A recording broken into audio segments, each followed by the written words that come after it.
जब भी मांगो प्रभु से भरोसा दान मांगो। भरोसा ये वह शब्द है जो आपको पार निकाल सकता है। कभी जब आपकी तपस्या इतनी ऊंची पहुंच जाए, पूर्ण संत महापुरुषों के दर्शन हो जाएं, आपको पूर्ण महापुरुष कोई वचन फरमा दें, उस पे भरोसा कायम करना बहुत ज़रूरी है। जब आप उस पे भरोसा करते हो कि हे महाप्रभु, जो तूने वचन कहे मुझे, मैं उसके सत सत पालना करूँगा, शब्द बाय शब्द पालना करूँगा, तो सृष्टि आपकी मदद करती है।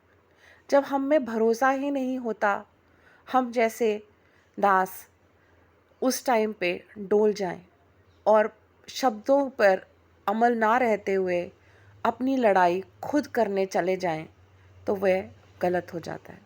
जैसे एक कहानी में आप सुनेंगे अभी। पहले तो हम कहानी सुनते क्यों हैं? देखिए, कहानी हम इसलिए सुनते हैं क्योंकि जो भी हम कहानियाँ सुनते हैं वो हमारे सबकॉन्शियस माइंड में जाके स्टोर हो जाती हैं, और जब हमारे पास में कोई सिचुएशन आती है तो ये सबकॉन्शियस माइंड फ्लैशेस भेजता है कि आपको इस तरह से करना चाहिए। क्यों क्यों सुननी चाहिए? क्योंकि देखो, जो हमारा माइंड है और जो हमारी कॉन्शियसनेस है वो दोनों भिन्न है, अलग अलग है। माइंड में हम स्टोर करते हैं जो प्रेजेंट इंसिडेंट्स आ रहे हैं, और हमारी जो कॉन्शियसनेस है उसके अंदर में ये स्टोरीज फॉर्म के अंदर में स्टोर्ड होती हैं, जो आप सामने आके हमें बताती हैं कि हमें क्या करना है।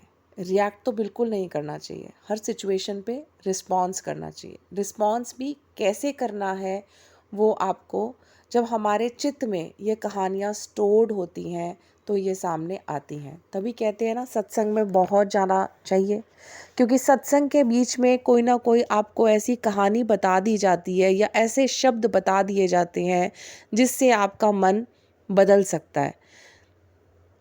अब एक कहानी भी सुनाऊंगी मैं आपको, और एक बात भी बताती हूँ जो मैंने सत्संग में सुनी थी। कभी भी किसी का दिल ना दुखाओ। ये अलग प्रकरण है, लेकिन मैं इसी में जोड़ रही हूँ। कभी भी किसी का दिल ना दुखाओ, क्योंकि आशीर्वाद मुंह से बोला जा सकता है, लेकिन जब बदुआ देता है ना कोई इंसान, वो दिल से ही निकलती है। इसलिए कभी किसी का दिल ना दुखाओ। हम परिकरण कर रहे थे कि अगर पूर्ण संत हमें मिल जाएं और गलती से हमने उनकी बात ना मानी और हमने अपनी चलाई, जब भी आप तकलीफ़ में हो, दुख में हो, आप अपने वो जो धीरे से आपके अंदर से आवाज़ आ रही होती है ना, आप सुनेंगे, धीरे से एक आवाज़ आ रही होती है, वो आपके सबकॉन्शियस माइंड और एक्सपीरियंस की आवाज़ आ रही होती है, जो कहती है मत कर, ये मत कर, रुक जा, नाम जप। जब भी मुसीबत आए, सबसे पहले मुसीबत आते ही जाके जहाँ भी हो, ऑफिस में हो, कहीं पे भी हो, कोने में चुपचाप से बैठ जाओ। अपनी मुसीबत को डिस्कस मत करो, नाम जपो। उस टाइम पे अपनी बात भगवान के आगे रख दो कि हे भगवान, ये बात है, और भगवान उसका हल निकाल के सबकॉन्शियस माइंड से आपको आगे प्रेजेंट करेंगे। एक कहानी बताने का मैंने आपको बताया था, बहुत ही अच्छी कहानी है। एक बारी कृष्ण भगवान जी खाना खाने लग रहे हैं, खाना खा रहे हैं, उनकी वाइफ जो है खाना परोस रही है उनको।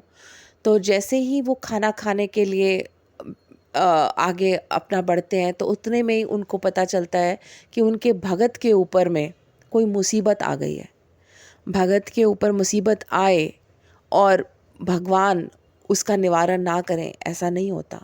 भगवान ज़रूर आते हैं, पर शर्त ये है कि भगत उस टाइम में अपनी बुद्धि ना चलाए और उस टाइम में बैठ के सबसे पहले प्रार्थना भी भगवान को कर दे 15 मिनट। वो भगत जैसे ही उस पे मुसीबत आई, भगवान को पता चल गया। भगवान खाना खाते हुए उठ के खड़े हो गए कि मुझे उस बालक की मदद करने जाना है। उतने में ही वापस आ गए दरवाजे से ही। तो माँ ने पूछा, आप वापस आ गए, आप तो किसी की मदद करने गए थे खाना छोड़ के। तो उन्होंने कहा, मैं मदद तो करने गया था, लेकिन उसने खुद ही पत्थर उठा लिए मारने के लिए। ये गलत है। ये गलत है। आपको क्या करना चाहिए, आपको बस प्रार्थना करनी चाहिए 15 मिनट, वेट करना चाहिए, अपने सबकॉन्शियस माइंड में जो आपकी आवाज़ आ रही है उसको सुनना चाहिए। वो आपसे बात करेगी, आपको बताएगी सिचुएशन का, उसके बाद में आपको रिस्पॉन्ड करना चाहिए।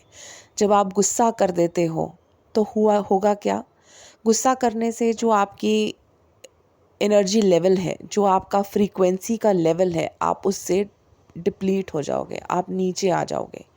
नीचे आने के बाद में फिर उठना मुश्किल होता है। हालांकि अगर संत एक बारी गलती करता है, क्योंकि संत उड़ के मोक्ष की तरफ जा रहा है, पक्षी की तरह जा रहा है, तो उसकी गलती बड़ी हो जाती है, क्योंकि जब पक्षी ऊपर से नीचे गिरेगा तो मुश्किल है वापस उड़ना। लेकिन हम इंसान, जो आम इंसान है, वो गिर भी जाए तो उठ जाता है, भगवान माफ़ कर देते हैं। उसके बावजूद भी जब हम कहते हैं भगवान हमसे गलती हो गई, बस सच्चे दिल से आप माफ़ी मांग लो। भगवान को कुछ भी नहीं चाहिए, ना कोई, जब आप कहते हो कि मैं ये दूंगा वो दूंगा, कुछ नहीं चाहिए भगवान को। आप वही सामान अपने दिल से भी अर्पित कर देते हो, आप पार निकल चुके हो। बस जब भी सिचुएशन आए, प्रॉब्लम आए, करना क्या है, सबसे पहले जहाँ पर भी हो, जैसे ही आपको पता चला, फ़ोन से पता चला, कोई भी बात पता चली, उसी टाइम जहाँ पे भी आप जा सको, कोई मंदिर में, मस्जिद में, गुरुद्वारे में, बस 15 मिनट जाके बैठ जाओ। नहीं जा सकते, कोई पास नहीं है, उसी टाइम वहाँ बैठ जाओ जहाँ पर हो, और याद करो कि प्रभु तू बता, इसका रास्ता तू बता। वो आएंगे, ज़रूर आएंगे। खाना भी खा रहे होंगे तो छोड़ के आएंगे। ये सच्ची बात है।